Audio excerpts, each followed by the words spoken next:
Hey everyone, welcome to the Hero Panel Podcast. I'm Caleb the Comic Book Viking. And I'm Eli Smith. And today we're going to talk about all things nerdy, get you plugged into all the hottest news in the world of comics and entertainment. Yeah, dude. I'm excited. It's going to be a good one. We just saw Thunderbolts.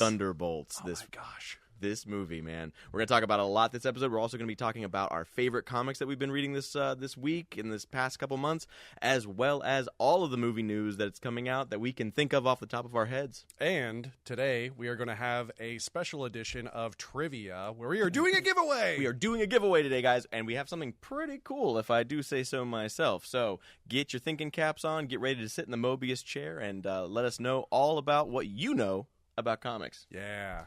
So let's get started with really just talking about hang on one second. Okay. How are you doing? Are you good? Oh, We're doing a check-in here. we're doing a check-in. I'm doing okay. Cool. Yeah, no, I'm doing okay. It's been a long month. Yeah. Been very busy, but all in pretty good ways. It's just been taxing. Yeah. On the old mental state, but Yeah, that's why we're doing this podcast. This is our release. This is our release. This is what we're doing for fun. Yeah. It's a lot of work, but we really love it. We really enjoy doing it. So Here we are, episode 3. Episode 3, guys. Yeah, we were looking forward to this, and we're excited to get it out to you guys. And As of right now, we are going to be trying to drop these episodes on the 15th of every month. We're going to have a more solid release schedule for you guys. So if you're listening and you want to make sure you're not missing anything, the 15th of every month is our projected drop date. How about you? How you doing? I'm good. I'm good as well. I feel the same. It's been a long month. Yeah. It's been a long month. I recently moved. Oh, it's finally over. But that can drain you, man. It was draining. Yeah. It was draining, but It was a good move. it was a good move. And now that it's over, I'm getting my setup going. I have my comic book reading area going again. So That's I'm always excited. fun. I'm excited to jump back into some series that I've been missing for a little bit. Setting up your collectibles and all your figures and stuff. It's hard to do. It is hard to do, but it's fun when you're like, oh, I finally have. Yeah, I have too many choices, and and when I get overwhelmed with too many choices, I'm overwhelmed. Sure, that happens. Well, that just means I have to come over and help you set everything up. Yeah, true. Cool. True. I'll do that. But yeah, I think it overall so many cool things to talk about right now. Yeah. In the world of comics and movies and games and TV shows. I mean, for real. I mean, we just last episode we were talking about Daredevil. That wrapped up, and Wrapped up. let's be honest, I think that wrapped up in an amazing setup for season 2. I really loved that show. It leaves you wanting more. It leaves you wanting more. Which is what you want. Yeah. I mean, knowing that it was originally supposed to be like a 13-episode season that got cut down to 8, but now we're getting 2 8-episode seasons instead of one 13-episode season. I think that's just fine. I think that's smart. And they shot them back to back, right? Yeah, so a lot of it's already been shot, and there's Daredevil will be returning sooner than we think. Much sooner than we think. It's going to be, I believe, early next year. Already, we're getting season 2, which I'm glad we're back to that. Yearly release of a season. Waiting 2-3 years between seasons of shows has been rough, and it can kill a lot of momentum, I think. Yeah, they want to strike while the iron's hot. Strike while the iron's hot. Get these guys in there. I mean, you're basically doing the Chip Zdarsky run of Daredevil alongside with the Charles Soule run of Daredevil. It's like a perfect blend of everything. Yeah, and this is the time to do it. The way the world is right now, with Wilson Fisk as mayor, the task force doing what it's doing, bringing back Frank. Man, Marvel hero. They gave him some serious action scenes on that last episode. They sure did. Oh Both him and Matt were doing some great stuff.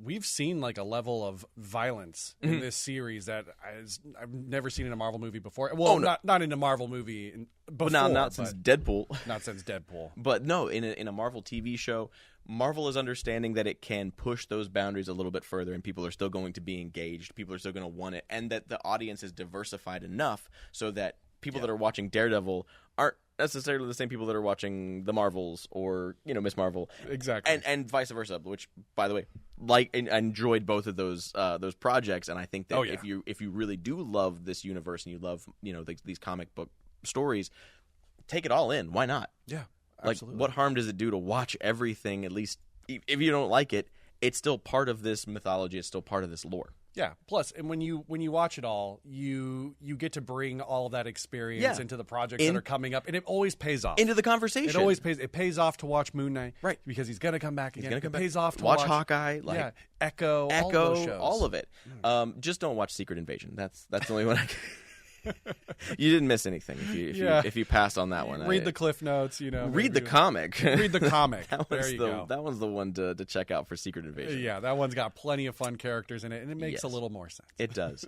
But just anytime I see a show that's sticking to a little bit more, or at least referencing more of a comic book series that's identifiable, I love it so much. Yeah. I mean, the fact that we're like, oh, this Daredevil season is really a retelling of the Zdarsky Soul Daredevil run.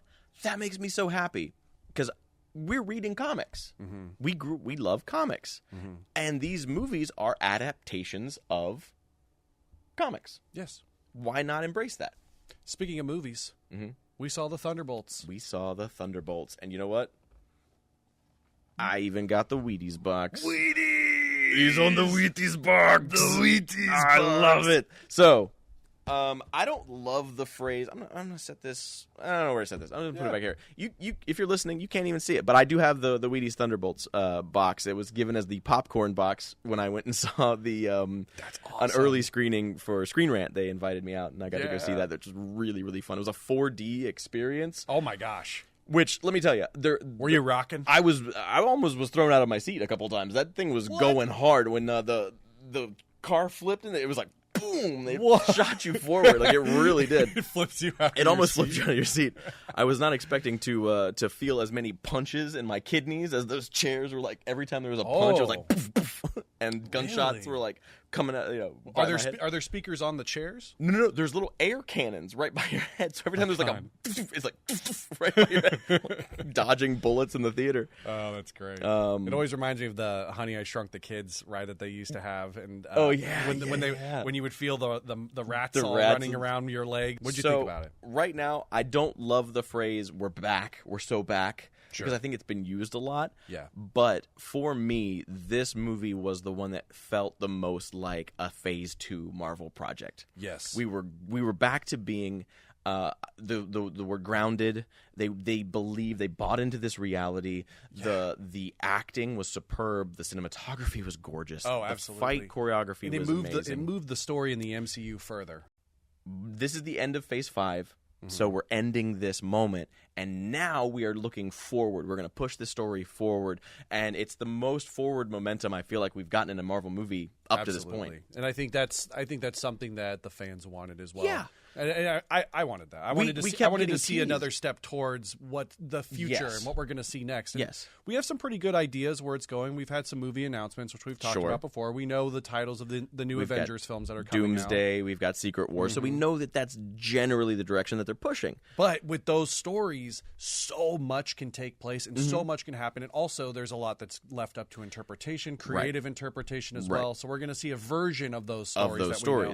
But there's going to be so many twists. Or a big thing that they do with the trailers as well is certain lines they'll put in the trailer, but they actually play at a different scene or a different moment, or it has a different emotional impact. That post-credit scene. Dude, I know. That post-credit scene. It was amazing. It really was. It's the longest. It was fantastic. One might even say fantastic, but it was the longest post-credit scene in Marvel history. Really? At like 2 minutes and 13 seconds. That's the longest post-credit scene that they've done. And it was the second one. Yeah. There was a good amount of dialogue. There was a good amount of dialogue. Again, that's what I like about post-credit scenes. It is not it's not a button to be a funny little, throwaway thing. Which was beginning to happen for a moment. It was going to happen, and it was just that was all we got. The mid-credit scene was a joke. That's what the mid-credit scene is supposed to be, and it was legitimately funny. Yeah. Like, that was a legitimate joke moment. Might have had the Wheaties in it. Might have had it. But then when you get that last post-credit scene, if we're staying around to the end of the credits, which you should do anyway, because a lot of people worked on that film and, put a lot of time and effort into it. Mm-hmm. But if we're staying around to the end of the credits, we deserve to be treated a little bit better than a joke at our expense. It was funny at first when Cap did it, and did the patience, thing in Home. It was funny, but it became that all the time. They're moving. They're continuing the story. They're moving it This forward. is a. They're giving us a hook. They This want us is to bite. a first step. Yeah, in the right direction. That's a big thing about this movie, The Thunderbolts, was the action was so hard hitting. I mean, Yes. there's always action in Marvel movies, and it's always top tier. Yeah. But this one really just like. Well, they really knew that this should be their. If you're going to get to showcase hand-to-hand combat, this sort of gritty, realistic, they hit hard combat. That's what they did, and they made it. I mean, like a fluid dance. Yes. Is what it felt like, the choreography, and it was really fun. Well, and also, you know, if you don't know who U.S. Agent John Walker, U.S. Agent is, you can find out about him in the Falcon Winter Soldier. Falcon and Winter Soldier. I was going to say Winter Soldier and Falcon. I was like, no, that's Falcon and Winter Soldier show. He's a whole origin story in that. The whole origin story. That's where you can find him. So if you are going to Thunderbolts and you're like, who is this guy? Who is this discount Captain America? Right, junior varsity, guy. That's where you can find out more about him. Outside of the comics and the comic books, he has his own storylines as well. He has his own solo series you can check out. Really cool character. Very fun character, and really just an asshole of a human being. Which, again, this movie is so brilliant in the way that they grow the characters. They make you care about the characters while not changing who these characters are and reminding you pretty constantly. These aren't the superheroes. Yeah. These aren't Captain America. This isn't Thor. These guys have hurt people. They've done bad things. Yeah. They have to live with that guilt. Some of them don't care about that guilt. But at the end of the day, these guys, they care about people. They care about lives. They will not let an innocent bystander get hurt, and we see that. And they're trying to do the right thing in their own way. They do believe that they can do the right thing, or they at least want to give themselves the benefit of the doubt that they can do the right thing. Sure. They weren't quite the Suicide Squad. Well, I've always loved the difference between the Suicide Squad and the Thunderbolts. Those were villains. The Suicide Squad in DC are villains that are coerced or forced into doing bad things to maybe stop something worse. And they were all incarcerated to begin with. The Thunderbolts are generally a team of mercenaries and assassins. People that they're people kind of on the fringes of the Marvel universe that are brought together. Because all of them were hired in the movie. They're all they're all trying to work for Valentina, who I will argue is the villain of the film. Yeah, she's an antagonist. She's an antagonist of the film. What we get in this, though, is Valentina Allegra de Fontaine is being investigated for all the horrible things that she has done as the director of the CIA. And she's also another character that some viewers may not be familiar with. Her story has played out across several different Forever. Projects. She's been in small roles too, not super kind big. Of popped in and out, almost like how Nick Fury used to be in early MCU. He'd pop in and out, and every time she showed up, it has been indicated that she's trying to pull together some kind of a new team, kind of way to defend the world against the threats that we have seen. Right, and you see that her end game is this being called the Sentry. And how would you describe the Sentry? The Sentry in this movie, or what she wants the Sentry to be? Just in general, for anyone who hasn't heard of the Sentry before. Okay, so the Sentry in the comic books is notably the strongest being on Earth. These are the stakes. These are the stakes. Yeah, these are the stakes of this film. And remember, we're talking about characters that you can walk through walls. There may be super soldiers. They punch, shoot, and kick. Right, but they also have their limitations as well. Very much so. Yeah. The Sentry does not. Yeah, limitless. The Sentry is like Superman times 10. Yeah. In a way, the Sentry is described in the comics as having the power of 1,000,000 exploding suns. He's got telekinesis. He has flight. He has super speed. He has super strength. He can heat metal with his eyes. Like he's got heat vision. The Sentry is one of the most overpowered characters. But what I love about Marvel and what I love about the way they do their heroes, comics in general, but Marvel specifically, anytime they have a hero that's super powerful like that, their weakness or the alternate side is just as strong, or if not stronger.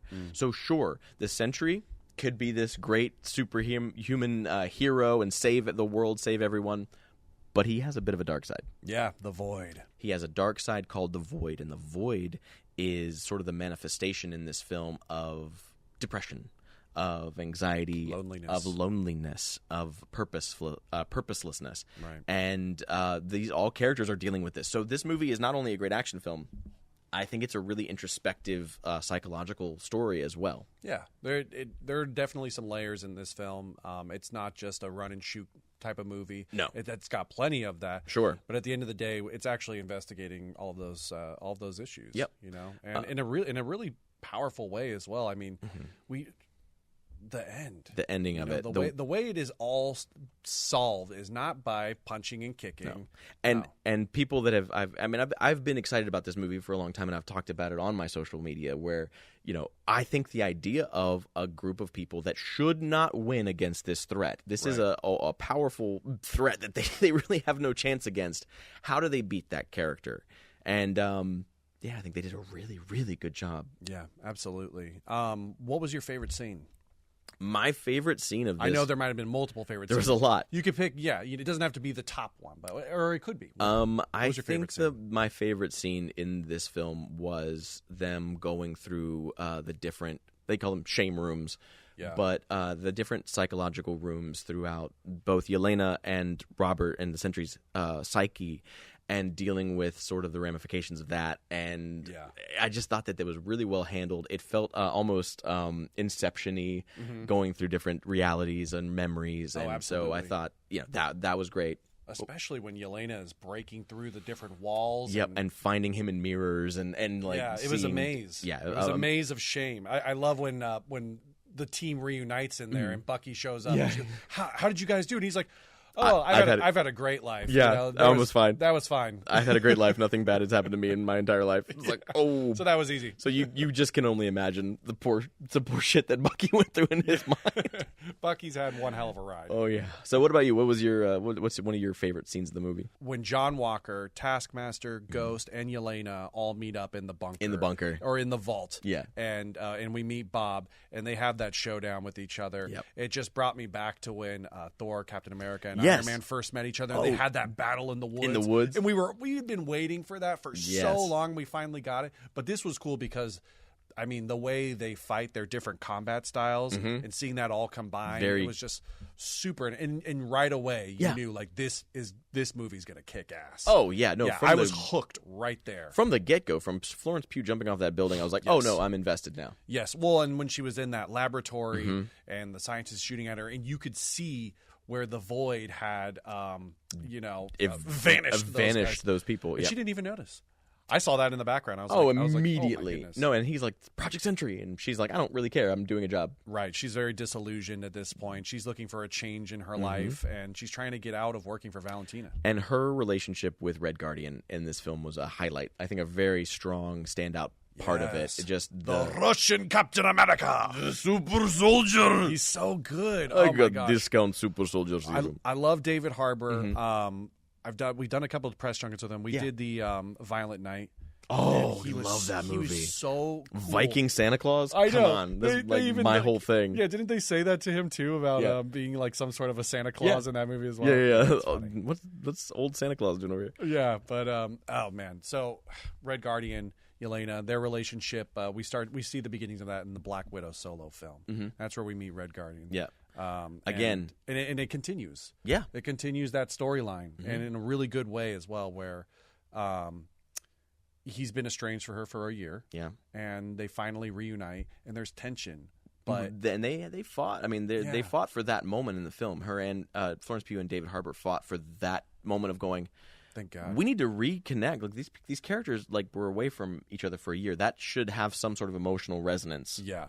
Well, and plus it's funny to see like what he had been doing in his downtime. Nothing. He starts a limo business, and he's like, "My life is perfect. I'm so fulfilled." And then she's like, "Oh yeah, but like, are you?" And he's like, "No, of course not. I'm lying. Look at my life. It's awful." He's living in like a dirty apartment. Yeah, right. And, he's eating junk food, and he kind of reminded me of Chunky Thor. Oh yeah. At that time, that sort of depressed existence there. But no, Yeah. Oh man, the setup. But he's got so much swag though. You know yeah, he's always looking at the so positive. Charismatic. Yeah, he's looking at the positive, trying to be like always sort of the push forward for these. Let's be a team. Let's get a family together. I want this. Yeah, he definitely brought it. And but what and such an amazing hero as well. Yeah, he has so many heroic moments in this film where he's saving people and he really brings the team together. He kind of becomes.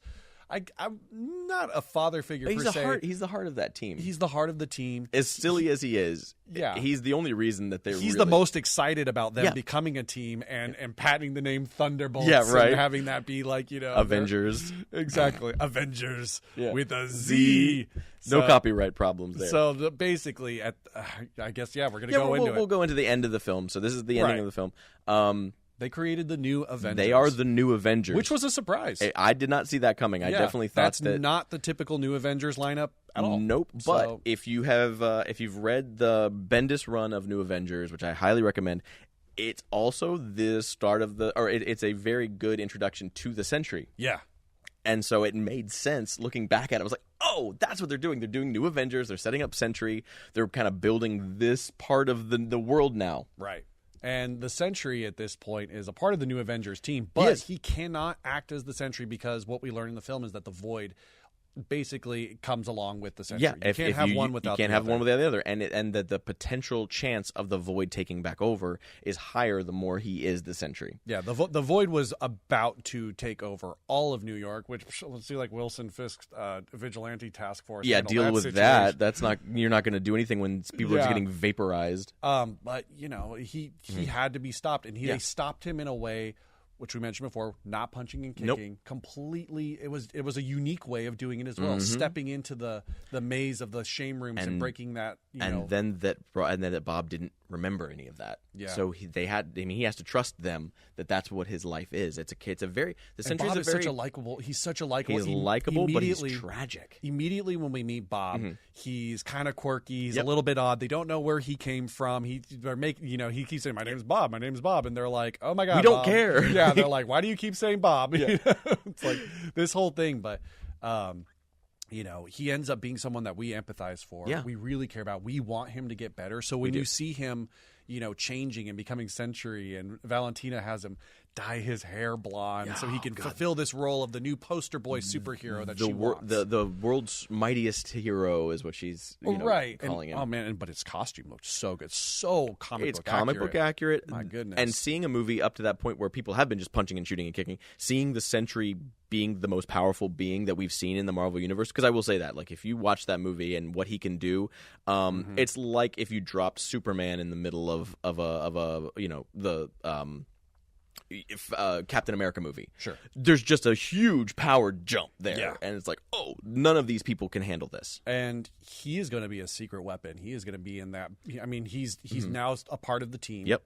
Even though he's just hanging out, eating fast food, and washing the dishes. He is washing the dishes. Yeah, the interactions between him and Yelena and their relationship was like very heartwarming and touching. Again, the movie, I give it a 9.5 out of 10. Really, just right. And it's about lone wolves all finding each other and creating a new pack. Found family. It's so good. It's something we can all relate to, and I think in this day and age where we all feel a little bit of separation happening, sure, especially with social media, and there's sometimes a disconnect between having relationships with people and friendships.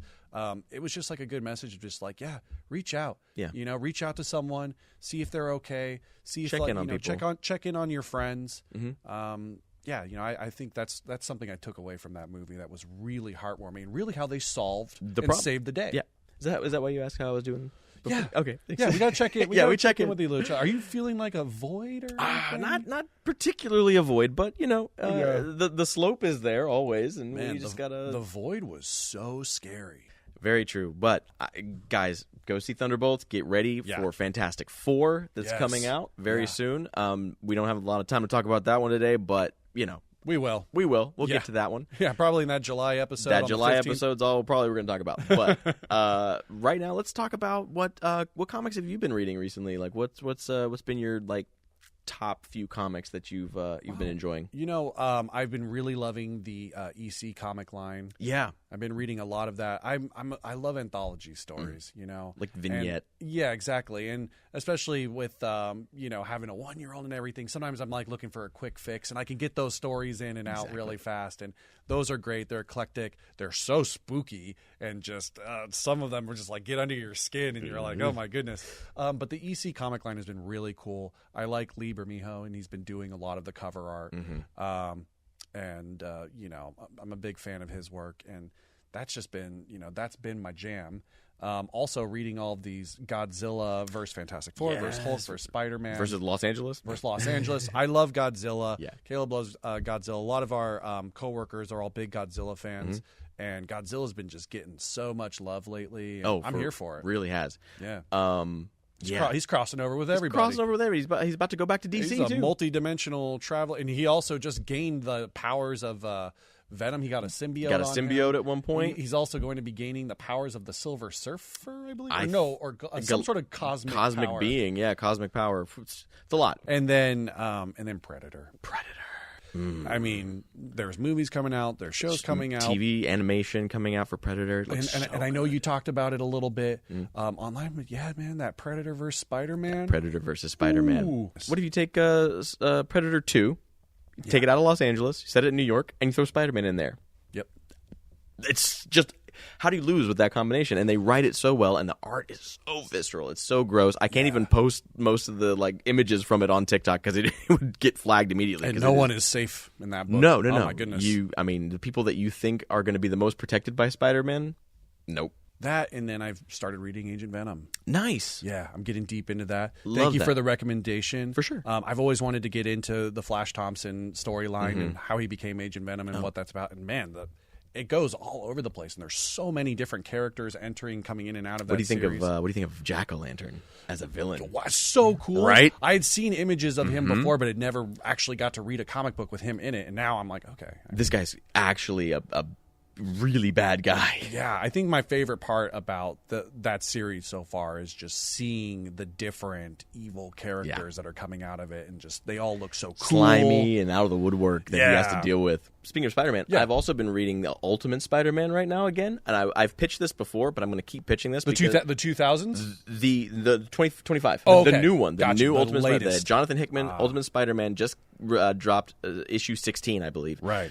Changed it all. Changed the game. Really? Changed it all. Man. Some of the characters that you thought you knew, you don't know. Can you give us a hint? It has to do with Mysterio. Ultimate Mysterio is maybe not... Yeah. Ultimate Mysterio is maybe not just one person. Yeah. They're a whole organization. Whoa. That might know the fact that this Earth isn't the way that this Earth was supposed to be. Something was changed. There's a book by another character that you kind of get introduced to, and it's just the mystery of it, the intrigue of it, the world building of it. I can't recommend Ultimate Spider-Man enough. Really get out there and read this story. If you love comics, it'll blow your mind. What else have you been reading? I've been reading Assorted Crisis Events. Oh yeah! If you haven't heard of that, it is so good. Yeah, right now it's another vignette sort of anthology story. I love it's all about time breaking down, and the overarching theme of it is that what is the flow of time and your life and what it means and these moments in your life and how they build together and what would happen if you pulled a part of them out or put another part of them in. It is so smart. And Dennis Camp right now, and I got to throw out a lot of love to Dennis Camp because Dennis Camp is writing for Image with Assorted Crisis Events. He's writing for Marvel with the Ultimates, which is amazing also. Oh, wow. He's also writing for DC, writing Absolute Martian Manhunter, which is such a great series. So writing for the big three right now and doing an amazing job at all three of these projects. Shout out to you, hand clap, pat yourself on the back. Dennis, you are doing amazing. I love your work. I can't wait to keep reading more of it. Yeah, Assorted Crisis Events, that second issue, it broke my heart. Absolute Martian Manhunter also knocked it away for me. I love Private Eye stories. Oh yeah, I love all the PI and detective work and walking around through the streets with the bandages and not knowing what's real, what's not, what's in your head, what's being prophesied, and it was so good. Yeah, we had Mr. Mike Mignola came came through the store the other day. Yeah. And he picked up Absolute Martian Manhunter. So Dennis, Mike Mignola is reading Absolute Martian Manhunter. So that's pretty cool. It was so good, and I love just the sort of like 60s colorful aesthetic that they had. The way very trippy. The way that he views the world, John Johns. That's his name in the Absolute. John Jones, yeah. John Jones. The way he sees the world is through smoke, colorful clouds of smoke. He's constantly smoking. He's got a little bit of a John Constantine vibe. A little bit of a Constantine vibe. Which is sick. But it's got that classic PI, hit the pavement and look for clues type of character. And the story has only just begun. So much. And the fact that it got moved from a 6-issue series now to a 12-issue series is great. I'm very happy. Well, I think it is time for some trivia, man. Are you ready? Caleb, you are in the Mobius chair. Here we go. What's the identity of the Joker? I know. Now I have to wait 3 years before I can find the answer. These will not be DC trivia questions. Okay. These questions are MCU related. Okay, cool. All right. Here we go. All right. What shape is the herb that gives Black Panther his powers? It's a heart-shaped herb. It's heart-shaped. Correct. There's actually a really beautiful plant called a bleeding heart plant that if you look that up, it looks like a dagger stabbing through like a heart-shaped plant. It's beautiful. Question number 2. Dos. Which eye does Nick Fury wear his patch over? Ooh, that's a great question. Close your eyes. I'm pretty sure. See Nick Fury. Yeah, right. On the cover of my Winter Soldier DVD, Captain America Winter Soldier DVD. Yes. I believe it is over his left eye. Correct. Yeah, yes. Well done. Well done. That was like But hey, you know what? It's 50-50 shot. So there you go. Okay. The final question. What stone does Natasha sacrifice herself for in Avengers Endgame? Oh, what a scene. Vormir. Her and Hawkeye sacrificing themselves. Which stone? For the Soul Stone. There we go. The Soul Stone. It's a rough scene. Yeah. Thank you for those questions. Yeah. Congrats, my friend. You did an absolutely amazing job. I expected nothing less. Thank you. I appreciate that. But now we have some questions for you specifically. But this is a challenge. All right. So you guys have been listening to us for 2 episodes now, 3.